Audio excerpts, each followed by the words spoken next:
Halaman 84. Keutamaan sholat duha, witir, tahiyatil masjid, dan sholat tarawih. 84. Bismillahirrahmanirrahim. Alhamdulillahirabbil alamin. Wassalatu wassalamu ala asyrafil mursalin sayyidina Muhammadin wa ala alihi wa sahbihi ajma'in, amma ba'du.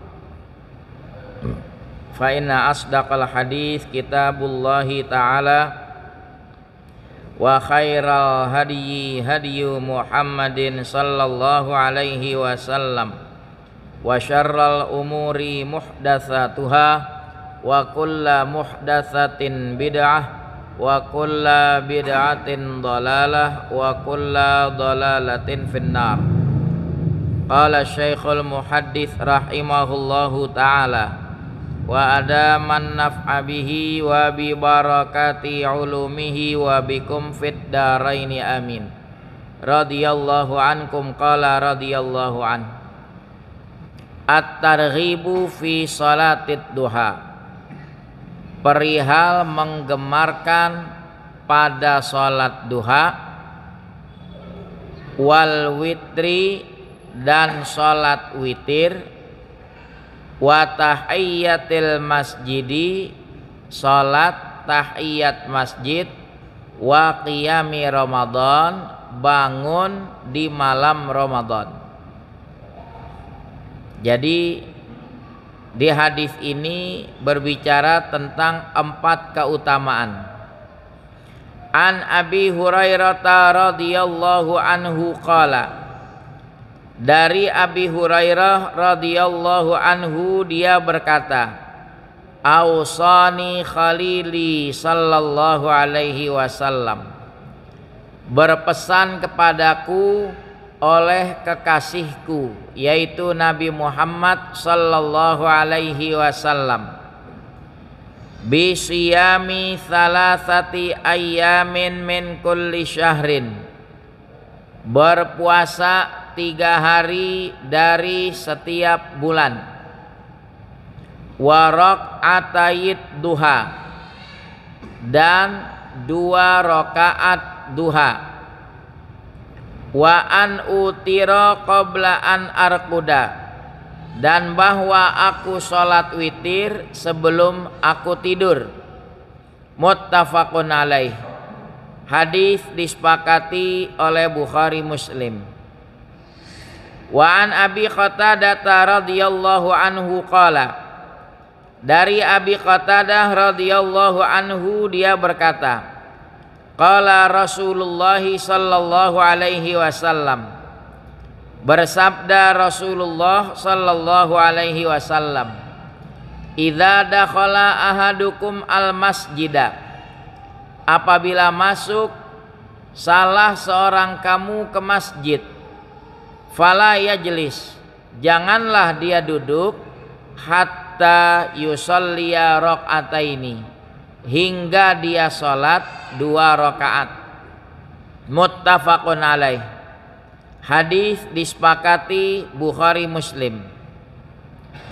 Wa an Abi Hurairah radhiyallahu anhu, dan dari Abi Hurairah radhiyallahu anhu, anna Rasulullah sallallahu alaihi wasallam qala, bahwa Rasulullah sallallahu alaihi wasallam bersabda, man qama ramadhana, siapa yang bangun di malam Ramadan, imanan, dengan penuh keimanan, wahtisaban, dan berharap ridho Allah, berharap ampunan Allah, ghufira lahu, niscaya diampuni baginya ma taqaddama min dzambihi, apa yang terdahulu dari dosanya.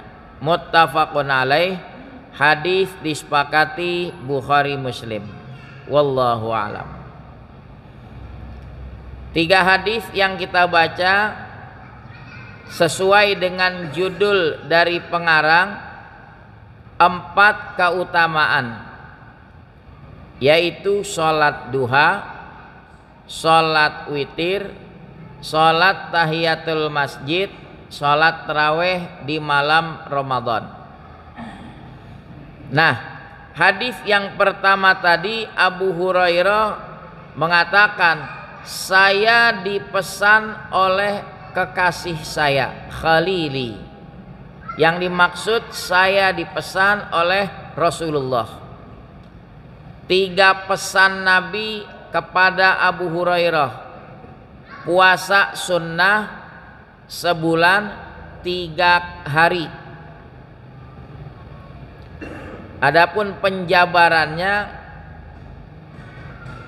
ada yang disebut puasa sehari di awal, sehari di tengah, sehari di akhir. 3 hari. Ada lagi ayyamul bid, puasa di hari putih. Disebut putih mata bulan semakin terang bersinar. Tanggal 13, 14 dan 15. Ada lagi disebut ayyamus sud, berpuasa 3 hari di hari-hari hitam, karena bulan sudah makin meredup di penghujung bulan, disebut hari-hari hitam. Tanggal 27, 28, 29. Atau kalau istiqmal tanggal 28, 29 dan 30.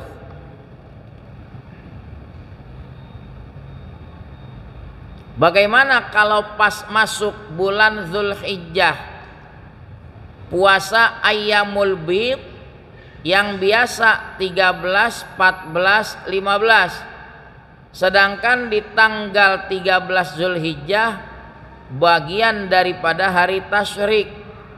Hari tasyrik itu haram berpuasa. Maka disebutkan oleh ulama, untuk Zulhijjah yang biasa puasa ayyamul bid, tanggal 13-nya digeser ke tanggal 16. Jadi tanggal 14, 15 dan 16. Karena tanggal 13 hari tasyrik, haram berpuasa. Itu tafsil daripada cara puasa sunat 3 hari dalam sebulan. Hari pertama ada tengah bulan, ada akhir bulan, ada ayyamul bid, ada ayyamus sud. Pesan Nabi yang kedua kepada Abu Hurairah, wa raq'atayid duha, 2 rakaat duha.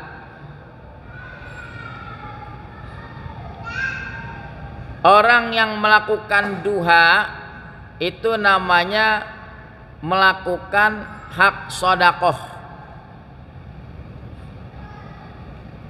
Dia punya persendiannya begitu banyak. Ada 360 persendian. Itu ada haknya sedekah. Sedekahnya apa? Yaitu sholat duha 2 rakaat.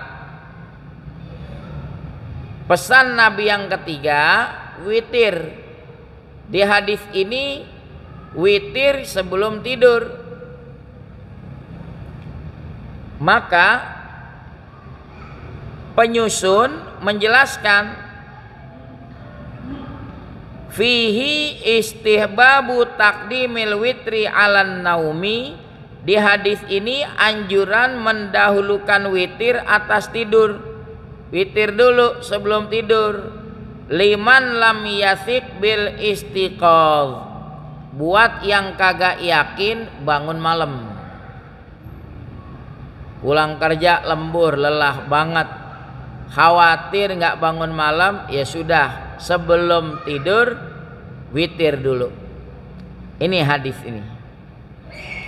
Adapun kalau dia yakin bakal bangun malam, Wa illa, kalau tidak begitu, artinya kalau dia yakin bakal bangun malam, kana takhirul witri afdola, menunda witir lebih afdol. Udah witirnya ntar malam, dia bakal bangun, bisa tahajud, bisa hajat, bisa sholat taubat, baru ditutup witir. Jadi kalau di hadis yang kita baca, anjuran duluin witir daripada tidur, itu keterangannya buat yang yakin, yang tidak yakin bakal bangun malam. Kalau ternyata mendusin juga, dia bangun juga, tidak menjadi halangan melakukan tahajud, silahkan. Namun udah kadung witir, tidak perlu diulang kembali witirnya.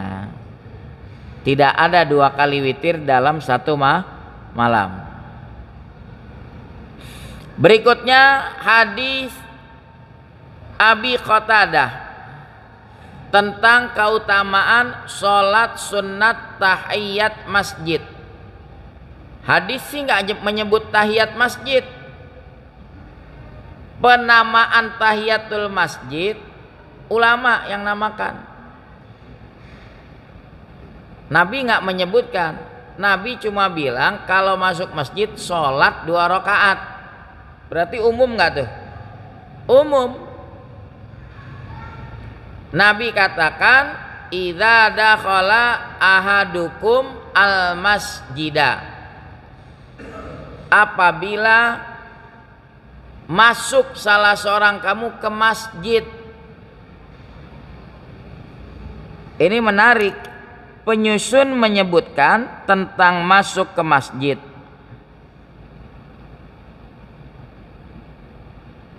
Kalau masuk salah seorang kamu ke masjid, fala yajlis, janganlah dia duduk, hatta yusolliya rakaataini, hingga dia sholat 2 rakaat. Nadban, sholat 2 rakaatnya ini sunnah. Perintahnya wajib apa sunnah? Kalau dalam kaidah usul fikih, al-amru yaqtadil wujub. Kalau namanya perintah, konsekuensinya wajib. Nah, bisa bergeser menjadi sunnah karena ada qarinah, pendamping dalil-dalil yang lain. Ketika seseorang bertanya kepada Nabi, ada nggak kewajiban lain daripada 5 rukun Islam itu? Lah, nggak ada. Nah, itu salah satu dalil menerangkan bahwa tahiyatul masjid bukannya wajib tapi sunnah.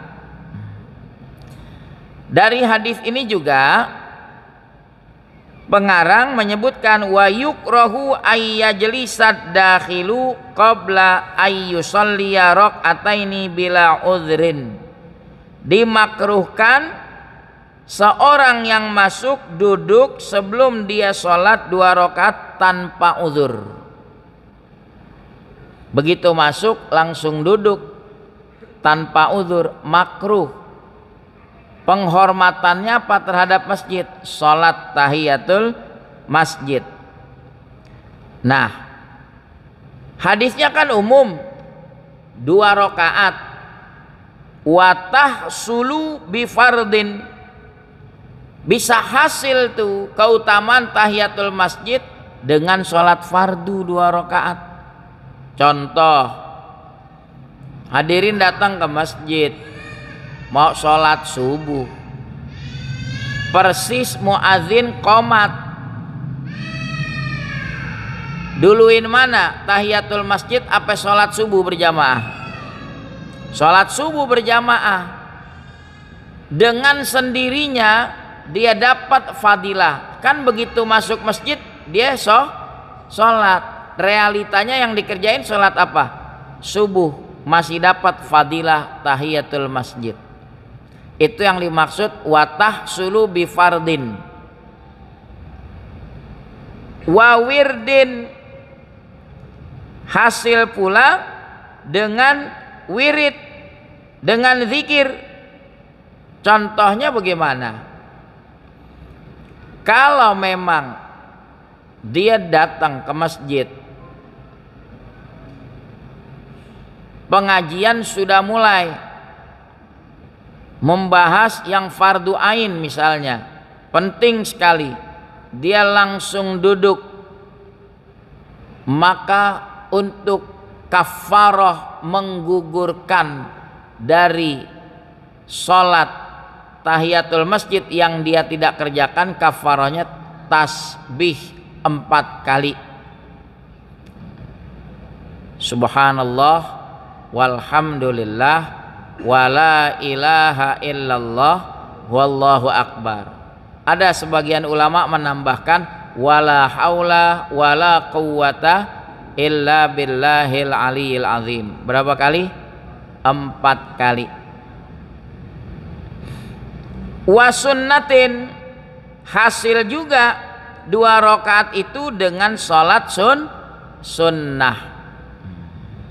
Entah dia sholat sunnah wudu, entah dia memang sholat sunnah tahiyatul masjid. Bagaimana kalau dengan melakukan 1 rakaat belum dapat fadilah tahiyatul masjid? Karena tahiyatul masjid Nabi bilang berapa rakaat? 2 rakaat. Bagaimana kalau dia masuk melakukan sholat jenazah, belum dapat fadilah tahiyatul masjid? Lah sholat jenazah berapa rakaat? Bukan berapa rakaat, 4 kali takbir, dia tidak ada ruku. Wa yukrahu dukhulul masjidi bi ghairi wudu, makruh masuk masjid tanpa wudu. Nah, ini menarik. Makruh masuk masjid tanpa wudu. Kenapa makruh? Supaya nggak dapat kemakruhan berikutnya. Lah kalau kagak ada wudu bagaimana mau tahiyatul masjid? Maka masuk masjid sudah dalam keadaan berwudu. Jadi begitu masuk masjid dapat melakukan sholat tahiyatul masjid.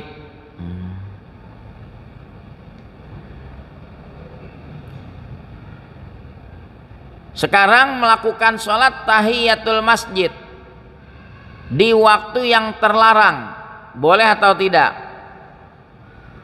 Kayak tadi hadirin, udah sholat asar, 5:30 datang ke masjid, masuk masjid tahiyatul masjid. Kan kalau habis asar kagak ada sholat, boleh apa enggak? Di sini ulama mazhab Syafi'i berbeda dengan ulama mazhab Hanafi dan Maliki. Kalau ulama mazhab Maliki dan Hanafi nggak boleh melakukan tahiyatul masjid di waktu yang terlarang,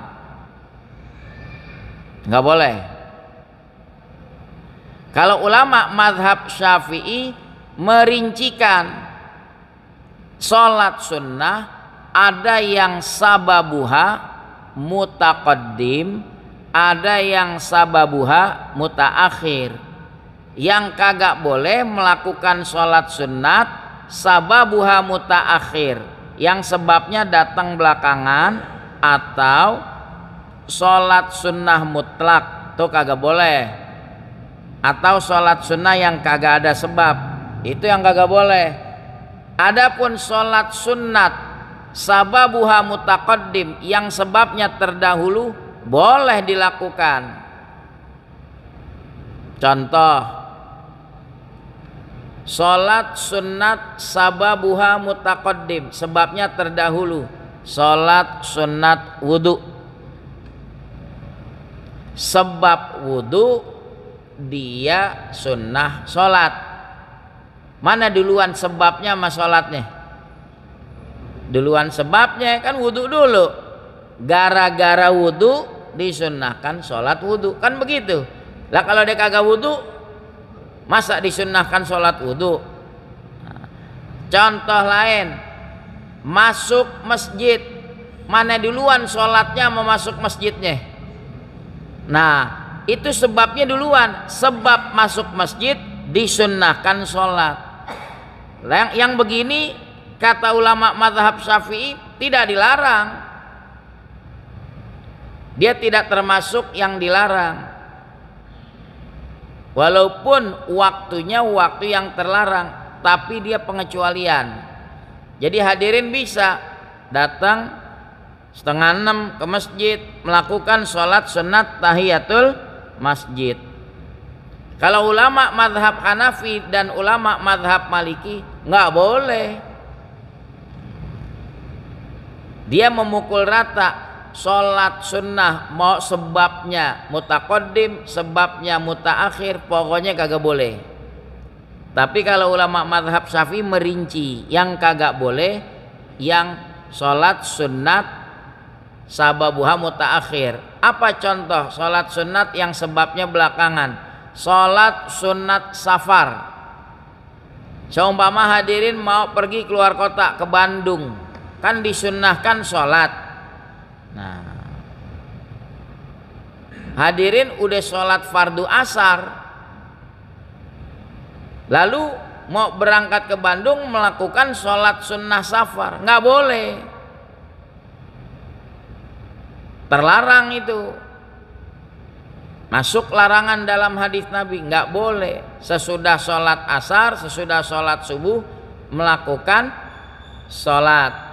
Contohnya tadi sholat yang sebabnya datang belakangan, dibilang sholat safar, sholatnya mesafar, mana duluan? Kenapa anda sholat? Karena mau safar. Udah safar belum? Ya justru mau pergi. Itu contoh sebabnya datang belakangan. Sebab mau safar dia sholat. Contoh lain, sholat sunat ihram. Kenapa dia sholat? Karena mau niat ihram.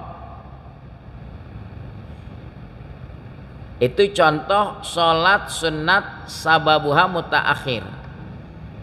Begitu juga di mazhab Syafi'i, sholat sunat mutlak dilakukan abis asar, abis subuh, kagak boleh.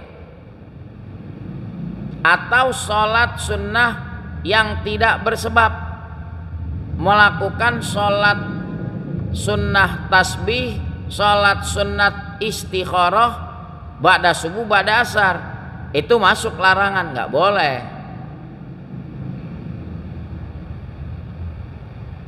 Jadi kalau ulama di mazhab Syafi'i memerincikan, ada yang dikecualikan, ada yang tetap dilarang. Karena kita menyinggung tahiyatul masjid. Kadang-kadang kan suka bingung kita, katanya habis asar kagak boleh sholat, lah saya masuk masjid, Nabi perintah jangan duduk kecuali dia sholat. Bagaimana nih, kontradiksi enggak? Enggak. Larangan Nabi tetap berlaku, habis asar, habis subuh kagak boleh sholat. Adapun yang ini dia kategori sholat sunat sebabnya terdahulu masih boleh dilakukan.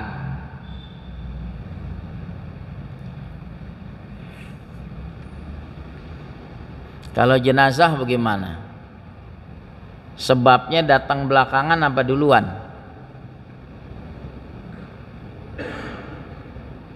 Mana duluan sholatnya sama matinya? Lah kalau kagak mati ngapain disolatin? Sebab mati baru kan begitu kan? Berarti sebabnya duluan kan, bukan belakangan. Jadi kalau habis asar melakukan sholat jenazah boleh. Mu'allim Syafi'i Hazami bilang, asal jangan taharri, jangan disengaja-ngaja. Lah jenazah kurung batangnya, orang jam 3 udah nyampe, Udah asar belum? Belum. Terus kenapa belum disolatin? Nunggu asar. Sholatin aja dulu. Udah beres, ntar mau sholat asar, sholat asar. Berbeda kalau insidentil, tidak tahari, tidak dibuat-buat. Kita udah sallallahu ala Muhammad sholat asar, jenazah nyampe, tolong dong jamaah mubarakah sholatin kita punya keluarga. Itu tidak tahari, tidak dibuat-buat, itu nggak apa-apa. Insya Allah jelas deh.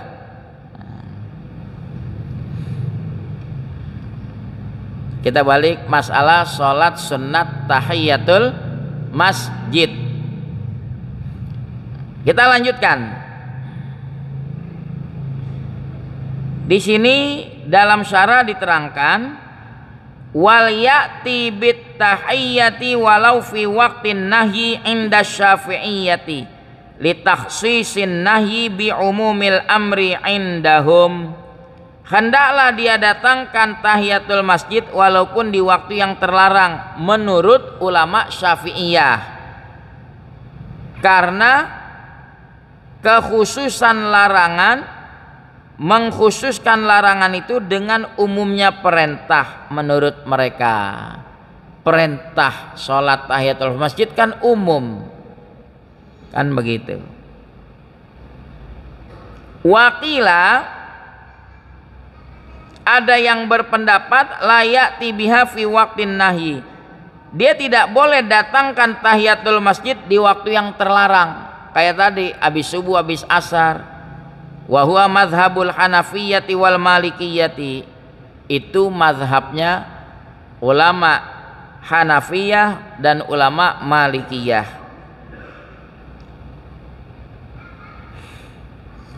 Bagaimana sababul wurud, sebab datangnya hadis ini? Qila, ada yang berkata inna sababal hadisi anna Aba Qatadah dakhalal masjidah, sesungguhnya sebab hadis ini bahwa Abu Qatadah masuk masjid. Fawajadan Nabiyya sallallahu alaihi wasallam jalisan baina ashabihi, dia dapati Nabi sallallahu alaihi wasallam duduk di tengah-tengah sahabat-sahabat. Jadi Abu Qatadah yang meriwayatkan ini hadis, dia masuk, dia lihat Nabi lagi duduk-duduk sama sahabat. Fajalasa ma'ahum, Abu Qatadah ikut duduk. Ditegur sama Nabi, faqala alaihi salatu wassalamu lahu ma manaka antarka, apa yang menghalangi kamu bahwa kamu ruku, artinya apa yang menghalangi kamu sholat. Qala ra'aituka jalisan wan nasu julusun, saya lihat engkau ya Rasulullah duduk, orang-orang juga duduk, saya ikut duduk. Faqala lahu, maka Nabi katakan hadis tadi, idza dakhala ahadukum al masjidah, apabila salah seorang kamu masuk ke masjid, fala yajlis, janganlah dia duduk dulu, hatta yusolli rakaataini, hingga dia sholat 2 rakaat. Sekarang kita coba kaitkan sama hari Jumat. Gimana kalau dia datang telat, khotib lagi khutbah, dia datang, boleh nggak melakukan sholat sunnah? Nah, Sulaik al-Ghatafani masuk ke masjid, Nabi tengah-tengah khutbah, Sulaik langsung duduk. Nabi bilang, kum farka rakaataini, bangun sholat dulu 2 rakaat. Jadi walaupun khotib tengah khutbah Jumat, kalau belum tahiyatul masjid masih sunnah tahiyatul masjid, cuma jangan lama-lama, seukuran yang wajib-wajib aja dah. Berbeda dengan yang sudah ada di dalam. Dia tahiyatul masjid udah tadi. Ini cuma gara-gara ada masjid azannya sekali, khotib langsung naik mimbar, dia diri haram dia melakukan sholat. Saya mau qobliyah Jumat Ustadz, nggak boleh. Kalau yang azannya 2 kali memang ada kesempatan melakukan qobliyah Jumat. Jangan salah paham, saya bukan anti qobliyah Jumat, bukan. Dengerin khutbah wajib. Berbeda dengan Sulaik Ghotofani, baru datang sunnah tahiyatul masjid. Tapi ini ada di dalam. Begitu khotib naik mimbar, dia pada diri. Ngapain? Qobliyah Jumat. Dengerin khutbah wajib. Qobliyah Jumat sunnah. Mana yang diprioritaskan? Wajib. Kita juga biasa ngerjain qobliyah Jumat, tapi jangan teka juga kalau ada masjid azannya sekali, nggak ada rentang waktu melakukan qobliyah Jumat, ya sudah dengerin khutbah. Jelas? Iya. Tapi ada juga walaupun dia azan sekali, udah masuk waktu Jumat, dikasih tahu para jamaah yang mau qobliyah silahkan sebelum khotib naik mimbar. Wah, agak lucu juga, paru-paru gitu, azannya sekali tapi dikasih kesempatan qobliyah Jumat juga. Kalau di sini kan azannya 2 kali kan, jadi habis azan sekali khotib qobliyah Jumat, makmum juga dapat qobliyah Jumat. Lah kalau azannya sekali kan nggak ada rentang waktu melakukan itu. Khotib naik mimbar, Assalamualaikum warahmatullahi wabarakatuh. Khotib duduk, muadzin azan. Begitu muadzin selesai azan, khotib mengawali khutbah. Kita yang sudah ada di dalam masjid jangan melakukan aktivitas sholat sunnah apapun, karena mendengarkan khutbah wajib.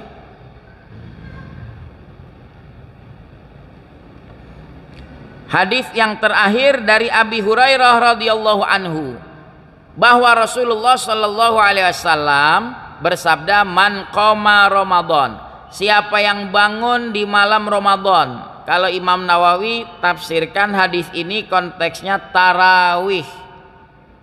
Di antara konteksnya itu tarawih. Imanan, dengan penuh keimanan, wahtisaban, dan berharap ampunan, berharap redha daripada Allah. Ghufira lahu ma taqaddama min dzambi, diampuni baginya apa yang terdahulu dari dosanya. Dosa yang dimaksud dosa-dosa kecil. Hadis disepakati Bukhari Muslim. Wallahu a'lamu bissawab. Wa ilmuhu atam wala ilma lana illa ma'al. Bismillahirrahmanirrahim. Alhamdulillahi rabbil alamin. Hamdan yuwafi ni'amahu wa yukafi'u mazidah. Ya Rabbana lakal hamdu kama yanbaghi li jalali wajhikal karim wa 'azimi sultanik. Allahumma salli ala sayyidina Muhammad wa ala alihi wa sahbihi ajma'in. Allahumma hdina bihudak waj'alna mimman yusari'u fi ridhak wa la tuwallina waliyan siwak wa la taj'alna mimman khalafa amraka wa 'asak. Hasbunallah wa ni'mal wakil. La haula wa la quwata illa billahil aliyyil azim. Wa sallallahu ala sayyidina Muhammad wa ala alihi wa sahbihi wa sallam walhamdulillahi rabbil alamin.